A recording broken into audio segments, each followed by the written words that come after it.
Developing this morning, a lawsuit is filed against Philly native Will Smith and his team. A violinist who was touring with Will Smith last year is now suing him over retaliation allegations. Quand on évoque le nom de Will Smith, la plupart des gens pensent au succès, au charisme et à une carrière sans tache.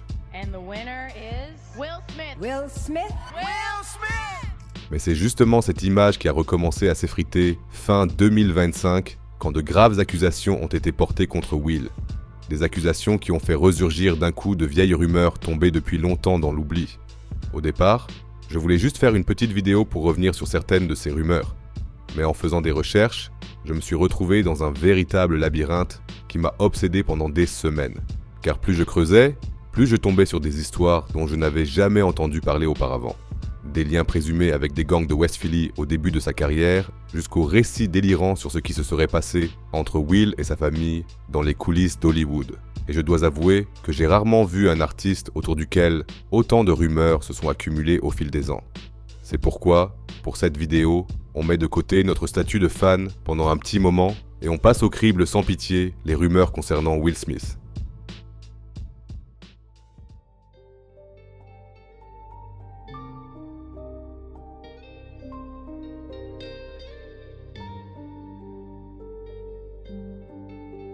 I was born and raised here, and Philly is stamped on my heart.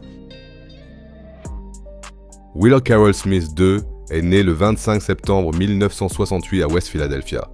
Mais contrairement à la plupart des Afro-Américains de West Philly, il a grandi dans un quartier de classe moyenne et ses deux parents travaillaient. Ça leur a permis d'offrir à Will, à sa grande sœur et à ses deux petits frères, qui étaient jumeaux, une vie qui semblait normale vue de l'extérieur. Il a fréquenté une école primaire catholique privée et s'est très tôt passionné pour le basket, si bien que ses parents l'ont inscrit dans un club où Will ne cessait de s'améliorer. Son père était toujours présent à presque tous les matchs ou tournois pour soutenir son fils. Mais son père avait aussi un autre côté, très sombre, dont Will a souvent parlé plus tard. Il aurait été dominateur et intimidant et a commencé à boire de plus en plus souvent au fil des ans, jusqu'à devenir alcoolique, ce qui l'a rendu de plus en plus agressif et violent. Will et ses frères et sœurs ont donc souvent dû assister aux scènes où leur père s'en prenait à leur mère quand il avait encore une fois trop bu. Et ces agressions sont devenues de plus en plus fréquentes et brutales au fil des ans, jusqu'à ce que Will soit témoin d'un incident qui a changé sa vie pour toujours. Car quand il avait 9 ans, il a dû assister une nouvelle fois à une dispute entre ses parents. Mais cette fois-ci, la dispute a tellement dégénéré que son père s'en est pris à sa mère sous ses yeux et l'a tellement malmenée qu'elle s'est retrouvée par terre en crachant du sang.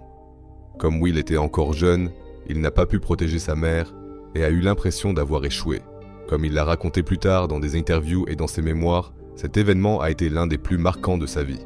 Car c'est à partir de ce jour-là qu'il se serait juré de ne plus jamais être aussi impuissant qu'à ce moment-là. Ça expliquerait pourquoi Will a eu toute sa vie une soif de réussite extrême et a voulu paraître fort aux yeux des autres. D'après ses propres dires, cet événement l'a aussi poussé à développer un besoin compulsif de protéger et de contrôler tout le monde autour de lui, ce qui lui a causé des problèmes relationnels à maintes reprises tout au long de sa vie. Will a également raconté dans ses mémoires qu'il n'avait pas pu pardonner le caractère violent de son père pendant des années. Même lorsque son père est tombé gravement malade d'un cancer et qu'il dépendait des soins de Will, il portait toujours cette colère en lui. Dans son livre, Will a décrit une nuit où il a failli se venger de son père pour la violence qu'il avait subie dans son enfance.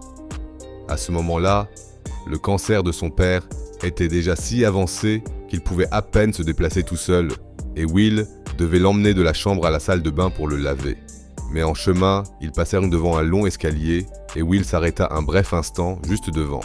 Comme il l'écrivit lui-même, l'idée lui traversa l'esprit à ce moment-là que ce serait le moment idéal pour se venger de son enfance, en poussant simplement son père dans les escaliers. Car dans son état de faiblesse, son père n'aurait jamais survécu à la chute.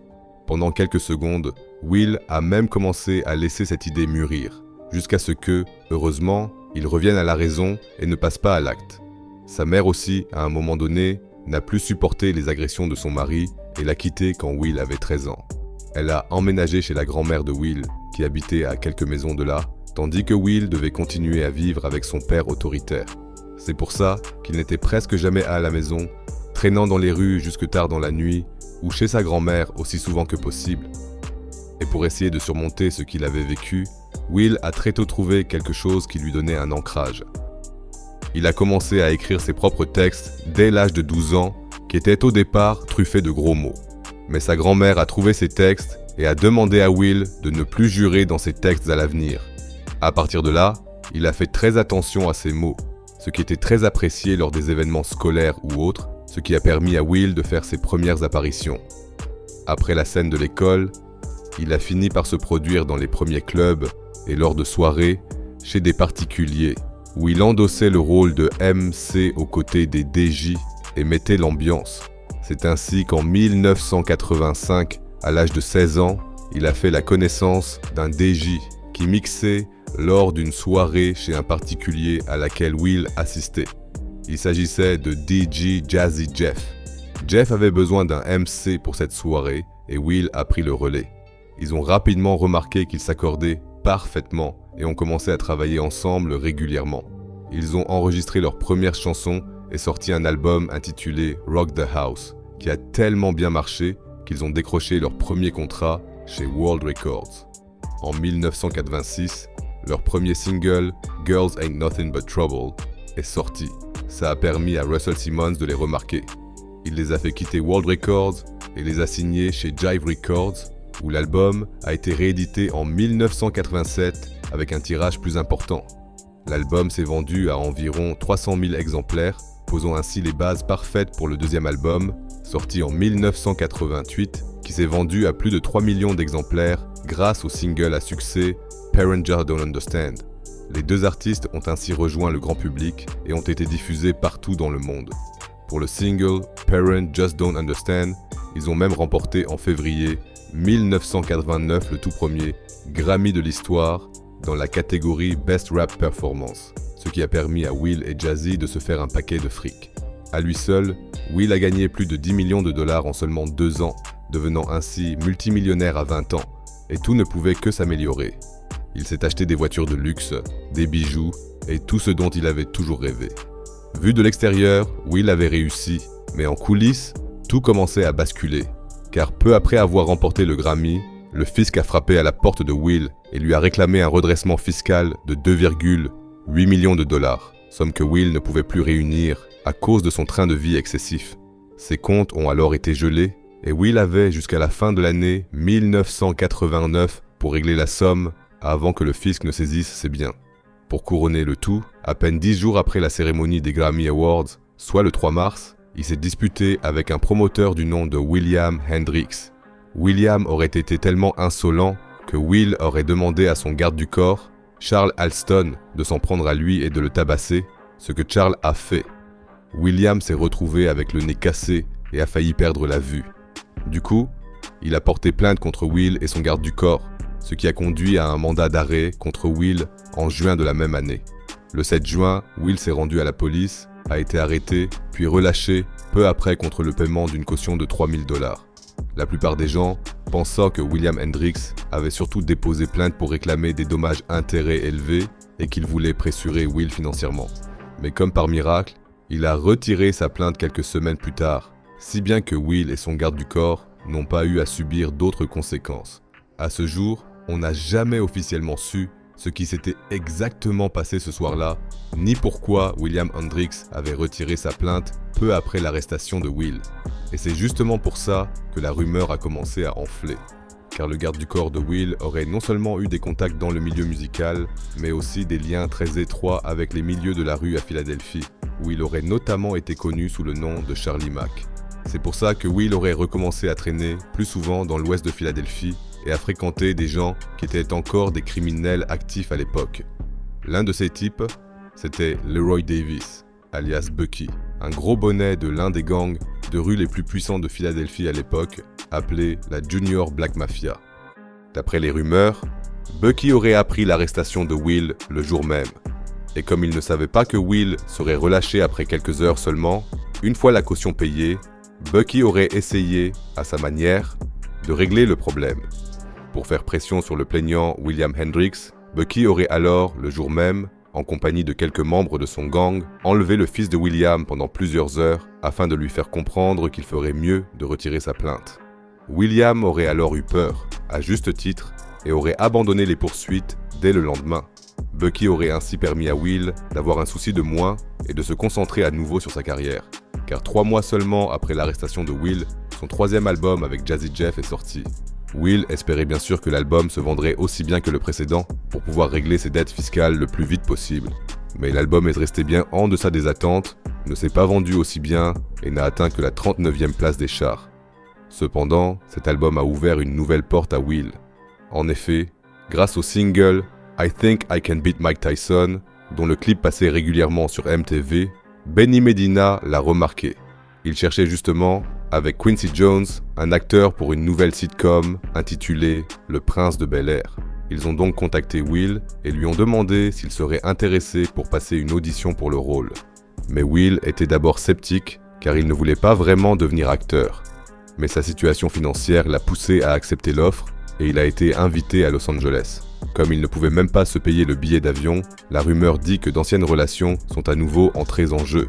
En effet, certains affirment que c'est Bucky qui a prêté $10 000 à Will pour qu'il puisse s'envoler pour Los Angeles en décembre 1989, où il a décroché le rôle principal après l'audition. Malheureusement, Bucky n'a pas pu voir comment Will s'en sortait dans son nouveau rôle d'acteur.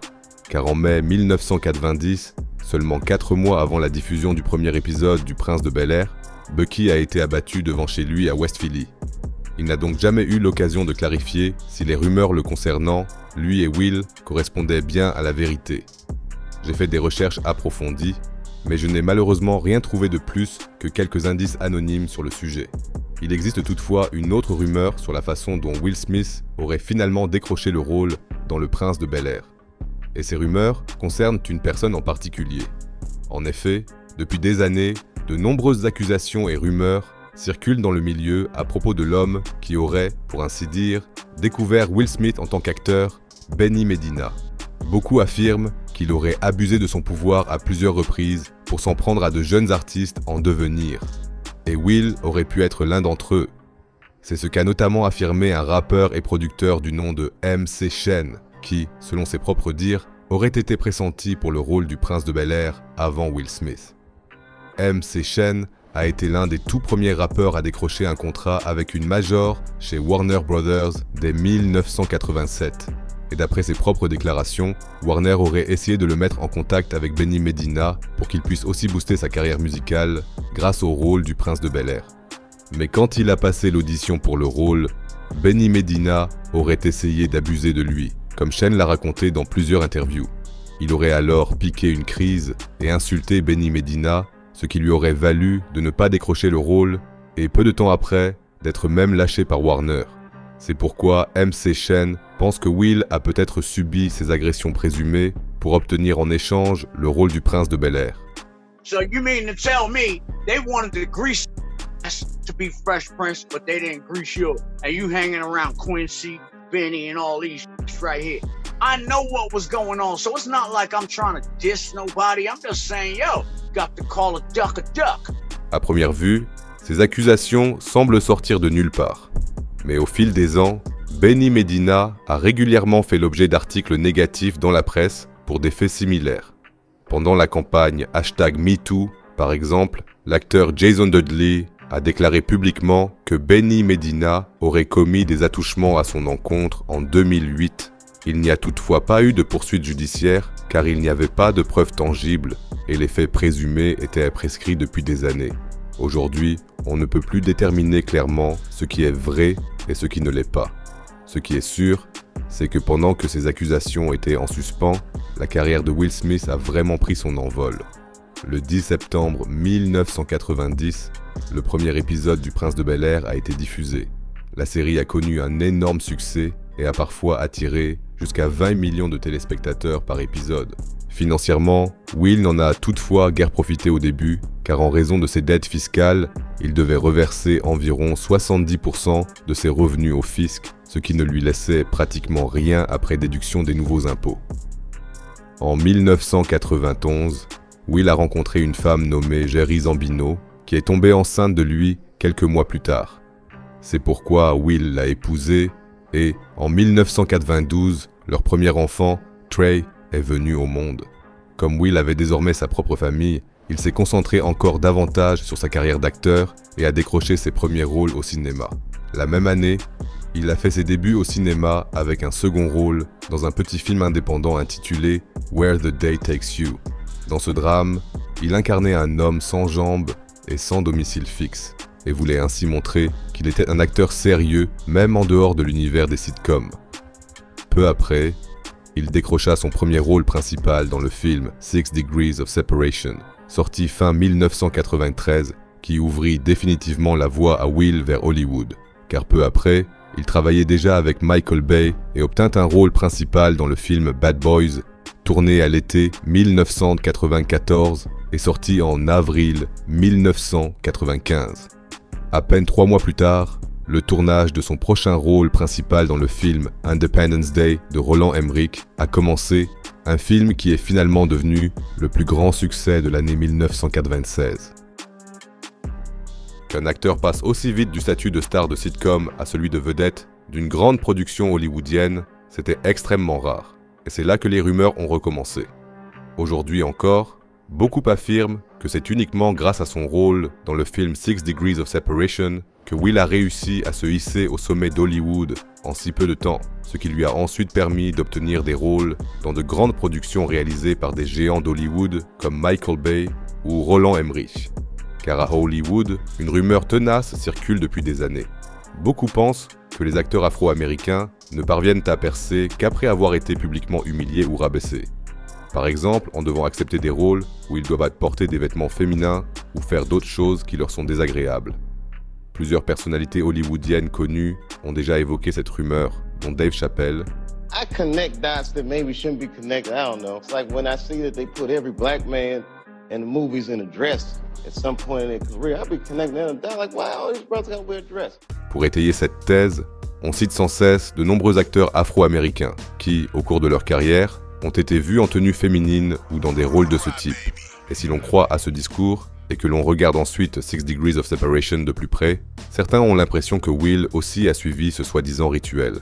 En effet, dans le film, il jouait le rôle d'un imposteur homosexuel extrêmement charismatique et devait, au cours de l'intrigue, embrasser un homme, une scène que Will, d'après ses déclarations ultérieures, ne voulait en fait pas tourner du tout.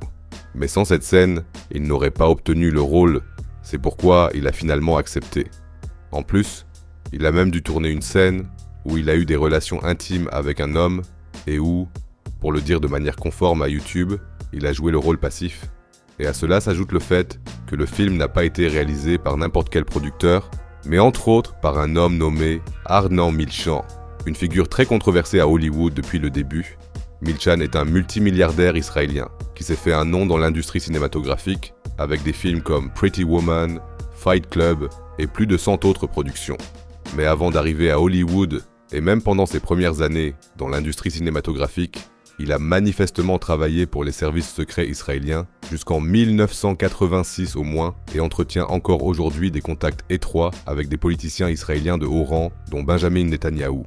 C'est précisément ce passé avéré qui a conduit certains à affirmer qu'il s'était rendu à Hollywood de manière ciblée ou qu'il y avait été envoyé pour infiltrer et espionner l'industrie cinématographique. La question de savoir s'il s'est vraiment rendu à Hollywood, de manière ciblée ou non, reste très controversée à ce jour.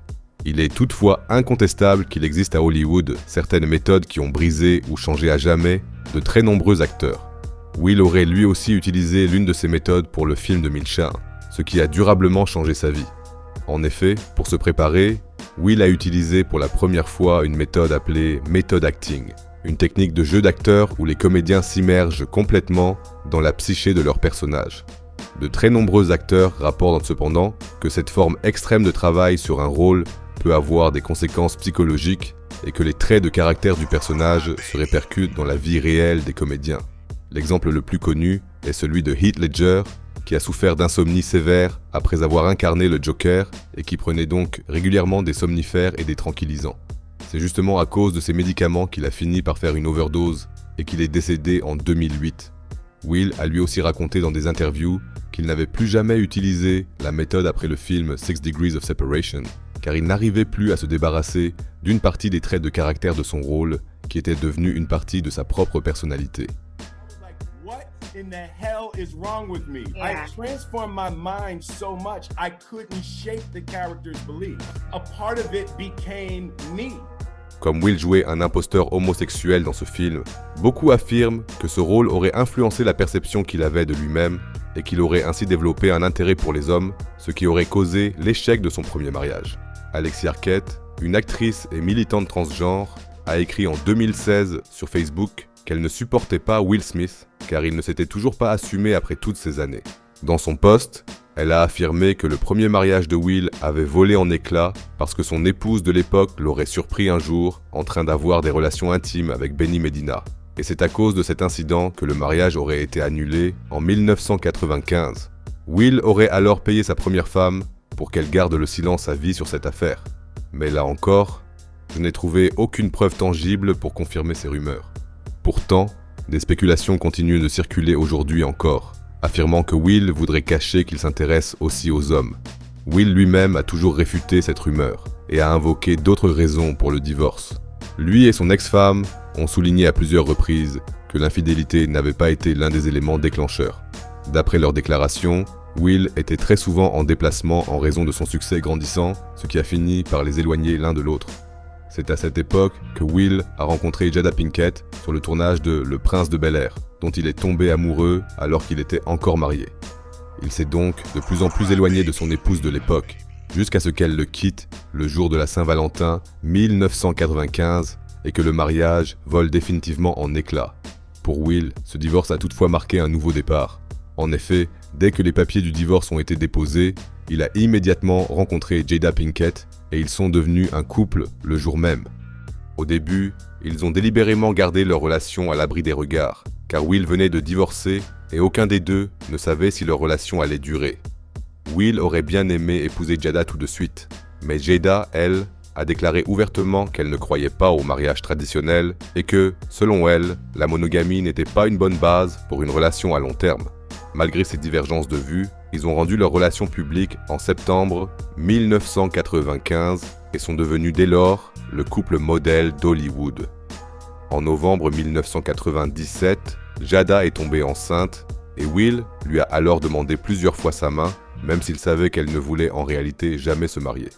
Mais comme Jada était enceinte et que sa famille ainsi que Will exercèrent une pression considérable sur elle, elle finit par se laisser convaincre et épousa Will en décembre 1997, selon ses propres dires, contre son gré.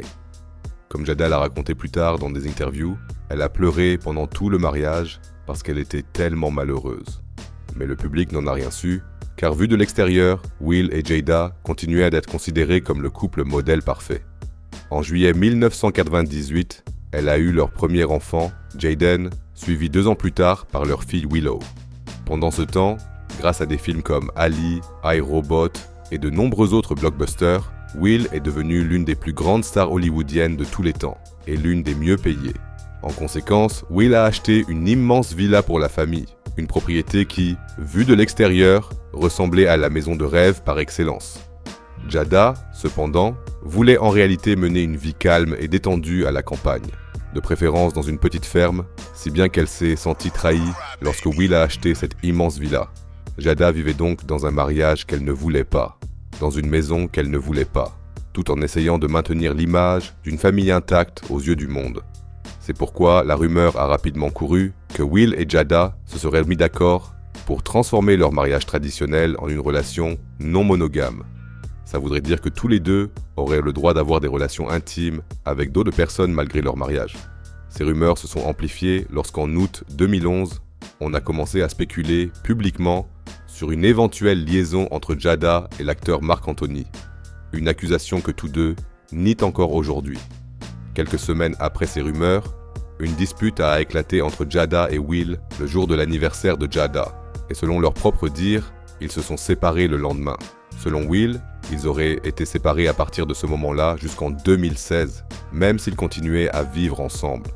Beaucoup ont toutefois mis en doute cette version et ont affirmé que cette prétendue séparation n'était qu'un prétexte. Car à partir de 2011, on a de plus en plus souvent entendu dire publiquement que Will et Jada menaient apparemment un mariage libre. Et bien que les deux soient soi-disant séparés, on les voyait toujours ensemble sur le tapis rouge, où ils se promenaient main dans la main et s'embrassaient même. De plus, en avril 2013, Jada a écrit sur Facebook « On peut tous les deux faire ce qu'on veut parce qu'on se fait confiance. Ça ne veut pas dire qu'on a une relation libre, mais qu'on a une relation adulte. » Quelques mois après cette déclaration, le tournage du film Focus de Will a commencé. Et plusieurs personnes qui travaillaient sur le plateau ont fait courir la rumeur selon laquelle Will aurait eu une liaison avec l'actrice Margot Robbie. Will et Margot démentent ces allégations jusqu'à aujourd'hui. Mais quelques années plus tard, on a appris que Jada entretenait depuis 2016 une relation avec le musicien August Alsina, un ancien ami de son fils Jaden. Et selon Auguste, Will lui aurait même donné sa bénédiction, ce qui a de nouveau soulevé de nombreuses questions. I actually sat down with Will and had a conversation. He gave me his blessing. En 2018, Will a évoqué pour la première fois ouvertement dans une interview le fait que son mariage avec Jada ne correspondait pas à un mariage classique. Il a plutôt décrit leur relation comme un partenariat de vie qui dépasse les conceptions traditionnelles. À ce sujet, Will a déclaré qu'il n'y avait rien, absolument rien, qu'elle puisse faire qui détruirait leur relation. La relation entre Jada et Will déroute encore aujourd'hui non seulement le grand public, mais aussi de très nombreuses personnes du milieu. Parmi elles, Chris Rock. Beaucoup ignorent qu'il y avait eu un petit incident avant que Will ne frappe Chris Rock aux Oscars 2022. En effet, dans ses mémoires, Jada a écrit que Chris Rock, en raison des gros titres de l'époque, avait supposé que Will et elle n'étaient même plus en couple, après quoi il avait appelé Jada pour lui proposer un rendez-vous. Jada aurait refusé l'offre. Mais cette information permet en tout cas de comprendre en partie pourquoi Will a réagi de manière si impulsive aux Oscars. Au-delà des rumeurs concernant une prétendue relation libre entre Jada et Will, il existe cependant une autre rumeur qui pour beaucoup expliquerait la dynamique inhabituelle de leur mariage. Et c'est là qu'on plonge vraiment dans le monde des rumeurs. Outre Alexis Arquette, déjà mentionné, de plus en plus de personnes ont affirmé au fil des ans que le mariage des deux n'était qu'un mariage blanc destiné à dissimuler le fait que Will Smith est aussi attiré par les hommes. Will like guys. You know, it's all kind of rumors about Will. Those rumors have been around forever too. Yes, they have. Go ahead and let it come out, Will. L'une des voix les plus virulentes à avoir affirmé que Will Smith était attiré par les hommes est celle de Bilal Salam, l'ancien ami et assistant de Will. Il a déclaré dans plusieurs interviews avoir surpris Will dans une situation intime avec l'acteur Dwayne Martin. À l'époque, Dwayne Martin jouait dans la série All of Us, produite par Will et Jada. I open the door to Dwayne's dressing room, and that's when I see Dwayne with Will. Suite à ces déclarations, Jada a immédiatement réagi et a clairement indiqué que, selon elle, ces accusations n'étaient motivées que par l'argent et qu'elles étaient totalement inventées. Elle a également annoncé qu'elle allait engager des poursuites judiciaires contre Bilal. It's ridiculous and it's nonsense. And this is a person that tried a shakedown, a money shakedown that didn't work. We're going to take legal action. Dans l'interview, Jada a aussi raconté qu'il y avait eu auparavant une dispute entre Will et Bilal à propos d'affaires d'argent, ce qui a tout simplement brisé leur amitié de longue date. C'est pourquoi elle pense que Bilal cherche juste à se venger et qu'il répand donc des mensonges. Mais au lieu de se taire, Bilal Salam a ensuite porté plainte contre Jada Pinkett Smith pour menaces présumées, atteinte à la réputation et préjudice émotionnel, affirmant avoir subi des pressions en coulisses. Depuis, il s'est exprimé de plus en plus souvent dans des interviews et a avancé des affirmations encore plus farfelues. D'après ses déclarations, Will et Jada auraient non seulement une relation libre, mais auraient aussi organisé des fêtes qu'il a comparées à celles de Diddy. Ces fêtes auraient été enregistrées sur des vidéos dont il dit en avoir vu certaines. Sur ces enregistrements, on aurait notamment pu voir des personnalités connues comme Alfonso Ribeiro, alias Carlton dans Le Prince de Bel-Air, ou le musicien et acteur T-Rez. Bilal affirme aussi que Will, avec Diddy, aurait dépassé les limites avec l'acteur et rappeur Brisher Gray, puis l'aurait fait taire avec de l'argent. Il y a quelques années, la personnalité du web Trisha Paytas a également porté des accusations très graves, affirmant que Will aurait poussé des figurants masculins à se livrer à des actes intimes auxquels ils n'avaient pas consenti. Et c'est ainsi qu'au fil des ans, des allégations et des rumeurs de plus en plus graves se sont accumulées autour de Will Smith. Des déclarations qui, à ce jour, n'ont toujours pas été officiellement confirmées. Mais toutes ces rumeurs, qu'elles soient vraies ou non, n'ont pas seulement eu des répercussions sur Will et Jada eux-mêmes. Il y a aussi 3 personnes qui ont grandi au cœur du débat public autour de leur famille depuis le tout début, à savoir leurs enfants. À commencer par leur fils aîné, Trey, dont le public sait le moins de choses à ce jour. Car comme mentionné au début, le premier mariage de Will a échoué au milieu des années 90, alors que Trey n'avait que 3 ans. Trey a donc principalement grandi auprès de sa mère, tandis que Will essayait de rester en contact. Will lui a même dédié la chanson « Just the Two of Us », sortie en juillet 1998, avec un clip vidéo dans lequel on pouvait voir Trey lui-même. Mais le même mois où la chanson est sortie, le premier enfant de Will issu de son deuxième mariage avec Jada est né, Jaden, et 2 ans plus tard, sa fille Willow. À partir de là, la relation entre Will et son ex-femme s'est de plus en plus détériorée, et quand Will voulait voir son fils, ça donnait très souvent lieu à des disputes. Comme Will l'a lui-même raconté plus tard, à partir de ce moment-là, il s'est principalement concentré sur sa nouvelle famille, ce que Trey a apparemment remarqué lui aussi avec le temps, car plus il grandissait, plus il prenait ses distances avec Will. On l'a certes encore vu en 2002 dans une courte séquence de Man in Black, et 1 an plus tard dans la sitcom All of Us, produite par Will. Mais après ça, il n'est pratiquement plus apparu en public. Dans ses mémoires, Will a expliqué que Trey se sentait trahi parce que Will avait fondé une nouvelle famille et qu'il évitait donc tout contact avec lui. C'est pourquoi Trey a grandi de manière assez normale pendant son adolescence. Il a fréquenté un lycée public et a vécu loin des regards du public. Ce n'est que des années plus tard, quand Trey a grandi et qu'il a lui-même cherché à reprendre contact avec Will, que leur relation a commencé à se reconstruire.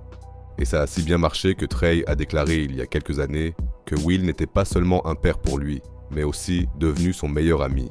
Depuis, on les voit régulièrement ensemble, et on dirait qu'ils ont construit une relation père-fils très solide au fil des ans. Si cette relation semble si solide aujourd'hui, c'est peut-être aussi parce que Trey n'a jamais grandi sous les feux des projecteurs. Il n'a pas participé à des castings, ni fait l'objet de gros titres négatifs à Hollywood. Tout le contraire de Jaden, le deuxième fils de Will. Jaden est né en plein cœur d'Hollywood, et contrairement à Trey, il n'a pas fréquenté l'école publique, mais a suivi un enseignement privé à domicile dès son plus jeune âge. À l'âge de 2 ans, Le Prince de Bel-Air est devenu sa série préférée, si bien qu'il a très tôt voulu suivre les traces de son père et devenir acteur. Will, qui venait de vivre un échec familial, ne voulait que le meilleur pour sa nouvelle famille, et exauçait donc tous les souhaits de Jaden. C'est ainsi qu'en 2004, alors qu'il avait 6 ans, il a envoyé Jaden à un casting pour le film The Pursuit of Happiness, où il a décroché le rôle et a donc tourné son premier film avec son père à l'âge de 7 ans. Le film est sorti en 2006 et a connu un énorme succès, ce qui lui a valu un second rôle dans The Day. The Earth Stood Still en 2008, puis le rôle principal dans le film Karate Kid en 2010. Karate Kid a marqué sa percée définitive, devenant un énorme succès et le point culminant de la carrière de Jaden en tant qu'enfant star, car pour ce rôle, il a touché un cachet de 3 millions de dollars à l'âge de 12 ans, devenant ainsi l'une des enfants stars les mieux payées d'Hollywood. À l'occasion de la sortie du film, Jaden a également sorti sa première chanson officielle, en collaboration avec Justin Bieber. La chanson a été certifiée 5 fois disque de platine et compte désormais plus d'1 milliard de vues sur YouTube. À 12 ans, Jaden était donc au sommet de l'industrie du divertissement, mais il s'est très tôt plaint que son père l'humiliait à chaque fois en public et estimait que c'était pour ça qu'il n'était pas pris au sérieux par le public. It's pretty embarrassing when my dad tries to kiss me on the mouth in public. Oh man, that is bad. And on Ellen, he tried to kiss me. Quand Jaden est arrivé à l'adolescence, le comportement parfois turbulent de Will a fini par lui peser. C'est pourquoi l'année 2013 a marqué un tournant dans la carrière et la vie de Jaden. C'est cette année-là qu'est sorti le film After Earth, un film initialement lié à un projet d'1 milliard de dollars appelé 1000 AI. Ce film devait donner naissance à une franchise multimédia, avec plusieurs films, séries, bandes dessinées, livres et même des jeux vidéo, donc les enjeux de ce projet étaient énormes. C'est pourquoi Jaden a fait exactement ce que Will lui disait, dans l'espoir de s'imposer définitivement en tant qu'acteur grâce à ce film.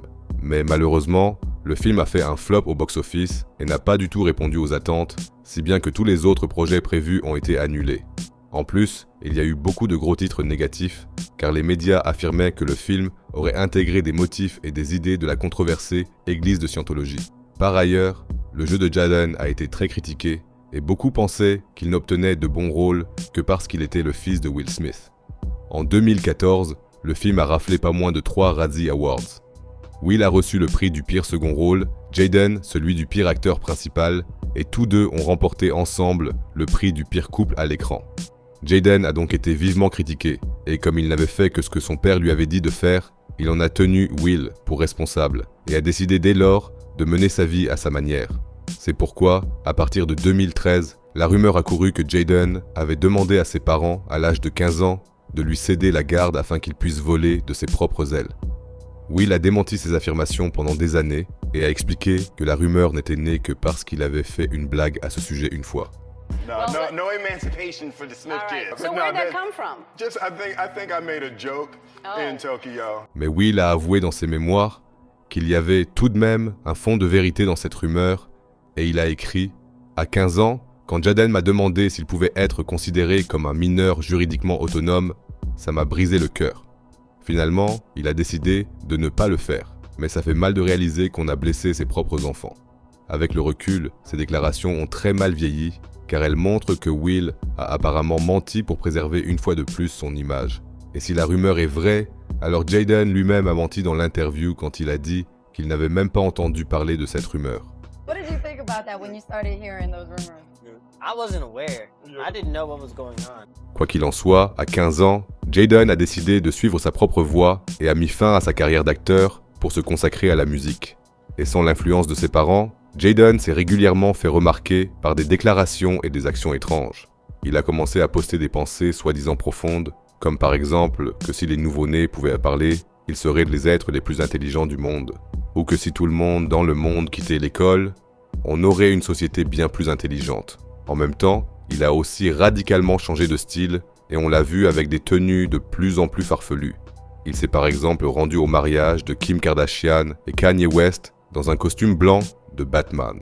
Et à partir de 2016, on a aussi pu le voir régulièrement en vêtements féminins, ce qui a fait naître les premières rumeurs selon lesquelles Jaden serait peut-être aussi attiré par les hommes.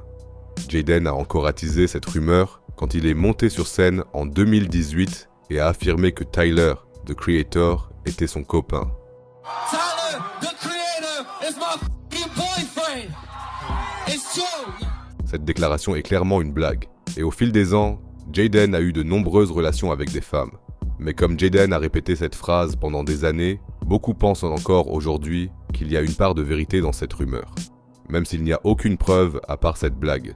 Il s'est aussi mis au régime végétalien, a perdu énormément de poids et s'est même teint les cheveux et les sourcils. Au point qu'à partir de 2019, on le reconnaissait à peine. C'est justement à cause de ce comportement excentrique que beaucoup ont catalogué Jaden comme un jeune homme riche et privilégié, incapable de gérer la célébrité et l'argent, et prêt à tout pour se faire remarquer. Mais peut-être que le comportement de Jaden n'était que le résultat de l'éducation de Will et Jada, car sa petite sœur s'est elle aussi rebellée très tôt contre ses parents. Tout comme Jaden, Willow a grandi presque toute sa vie sous les projecteurs. Et tout comme pour Jaden, Will a essayé très tôt de l'impliquer dans son travail. Elle a ainsi fait ses débuts d'actrice dans un second rôle dans le film I Am Legend, dans le film American Girl et a doublé un personnage dans Madagascar. Mais elle s'est très vite rendue compte que le métier d'actrice ne lui plaisait pas et qu'elle préférait faire de la musique. C'est pourquoi Will et Jada lui ont trouvé les meilleurs professeurs de chant et de danse et ont alors remarqué qu'elle avait beaucoup de talent. Will et Jada ont donc refait la même erreur et ont essayé de faire une carrière du talent de Willow alors qu'elle était en réalité encore bien trop jeune. Ils ont fait appel aux meilleurs compositeurs et producteurs et c'est ainsi qu'en 2010, le single Whip My Hair est sorti alors que Willow n'avait que 9 ans. La chanson a été un énorme succès, a été certifiée disque de platine et s'est hissée à la 11e place du classement Billboard.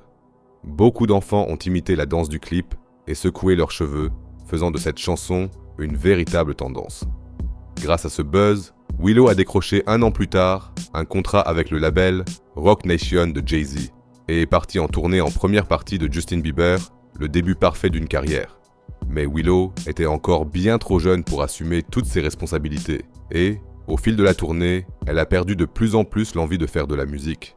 À cause de toute cette pression, elle a même commencé à se mutiler pendant des années, au point d'interrompre un concert en pleine tournée et de dire à Will qu'elle voulait arrêter la tournée parce qu'elle ne se sentait plus bien. Mais Will a sous-estimé la pression qui pesait sur Willow et a essayé de lui faire comprendre qu'en tant qu'artiste, elle avait des obligations et qu'elle ne pouvait pas simplement abandonner la tournée. C'est pourquoi Willow s'est retiré, s'est rasé la tête et est réapparu le lendemain sans ses longs cheveux, ce qui l'empêchait de bien interpréter son tube dans lequel elle devait secouer ses longs cheveux. Will a raconté plus tard que c'était à ce moment-là qu'il avait réalisé qu'il avait mis trop de pression sur Willow et qu'il ne pouvait rien lui imposer, alors ils ont interrompu la tournée. À partir de là, Willow a commencé, tout comme Jaden, à se rebeller contre Will et a déclaré plus tard dans des interviews qu'il lui avait fallu des années avant de pouvoir faire à nouveau confiance à Will. C'est pourquoi Will l'a laissé, tout comme Jaden, mener sa vie à sa manière. Et pour rétablir petit à petit la confiance, Jada et Will ont mis en place une nouvelle règle pour leurs enfants. Jaden et Willow ne seraient pas punis, quoi qu'ils fassent, tant qu'ils restaient honnêtes avec eux. Une règle que Will a regrettée plus tard, comme il l'a lui-même déclaré dans une interview l'été dernier. We made a very terrible mistake with our children, and we went with radical honesty. The deal was, if you tell the truth, you won't get in trouble. It's terrible, because they do whatever they want and they just come tell you. Cette règle, qui lui donnait une liberté totale, a fait que Willow s'est très tôt fait remarquer en public par des comportements étranges dès l'âge de 11 ans. En 2012, par exemple, elle a publié une lettre qu'elle disait avoir écrite à Tupac quelques années auparavant. Et dedans, il était écrit « Cher Tupac, je sais que tu es encore en vie quelque part. Je crois que tu manques beaucoup à ma maman. Peux-tu revenir, s'il te plaît, pour que ma maman et moi puissions être heureuses? J'aimerais tant que tu sois là, vraiment. Avec tout mon amour, Willow. » Cette publication a bien sûr fait à nouveau parler d'elle, car beaucoup se sont demandé pourquoi Willow écrivait une telle chose à Tupac qu'elle n'avait pourtant jamais rencontré. Avec le recul, cette lettre pourrait aussi avoir été une pique à l'encontre de son père après leur dispute, même si Willow ne l'a jamais confirmé. Car Will a souvent raconté dans des interviews qu'il était jaloux de Tupac car celui-ci avait un lien très fort avec Jada. Were you ever jealous of the love Jada had for Tupac? I couldn't handle it, you know. I was the soft rapper from Philly and he was Pac. Right. En plus, avec cette lettre, Willow a indirectement laissé entendre qu'il y avait apparemment une crise entre Will et Jada à l'époque. Sinon, pourquoi un enfant souhaiterait-il qu'un autre homme revienne pour les rendre heureuses, elle et sa mère? Du coup, elle a fait en sorte que beaucoup de gens se moquent à nouveau de Will. Et l'année suivante, elle a de nouveau choqué le monde entier en publiant une photo d'elle avec l'acteur Moises Arias, de 6 ans son aîné, avec qui elle aurait eu une relation selon les rumeurs. La photo a été supprimée peu après et jusqu'à aujourd'hui, tous deux affirment n'avoir jamais eu de relation, mais avoir simplement été amis. Le peu de temps pendant lequel la photo est restée en ligne a suscité tellement d'attention que le Los Angeles County Department of Children and Family Services, c'est-à-dire les services sociaux, a officiellement mené une enquête chez Will et Jada pour vérifier si tout allait bien avec Willow. Mais aucune anomalie n'a été constatée et la famille Smith a donc été complètement innocentée après l'enquête. Cette attention constante qui pesait sur elle aurait alors contribué à aggraver son état psychologique. Elle a développé des crises d'angoisse et s'est de plus en plus renfermée sur elle-même, ce qui explique pourquoi on a rarement entendu parler d'elle entre 2013 et 2015. Comme elle l'a dit elle-même, c'était la période la plus sombre de sa vie. Et pour se soigner, elle a passé la plupart de son temps à faire de la musique, ce qui a abouti en 2015 à la sortie de son premier album, entièrement écrit et produit par elle-même. À ce jour, elle a sorti 6 albums dans lesquels elle a expérimenté des styles allant du jazz au punk rock. C'est pendant l'enregistrement de ces albums qu'elle a rencontré le musicien Tyler Cole, avec qui elle a entretenu une relation pendant plusieurs années. Cependant, elle a annoncé en 2019 que, tout comme sa mère, elle ne croyait pas aux relations traditionnelles, car elle est attirée par les deux sexes et ne souhaite entretenir que des relations polygames, c'est-à-dire des relations avec plus d'une personne. Après toutes les rumeurs sur Will et Jada, ça a bien sûr refait les gros titres, et beaucoup prétendent, depuis que la relation bizarre entre Will et Jada pourrait avoir poussé Willow à ne plus croire non plus aux relations traditionnelles. À cause de son attitude, de ses déclarations et de son style de vie, Willow, tout comme Jaden, est devenu quelqu'un qui fait souvent lever les yeux au ciel au grand public. Et c'est ainsi que l'image de la famille Smith parfaite s'est de plus en plus fissurée au fil des ans. Et c'est précisément à partir de ce moment-là que beaucoup ont cessé de croire aux coïncidences. Car à cause de toutes ces rumeurs sur les secrets de Will et de sa famille que nous venons d'examiner, et surtout à cause des accusations de son ancien meilleur ami Bilal Salam, les accusations récemment portées contre Will semblent désormais crédibles pour beaucoup.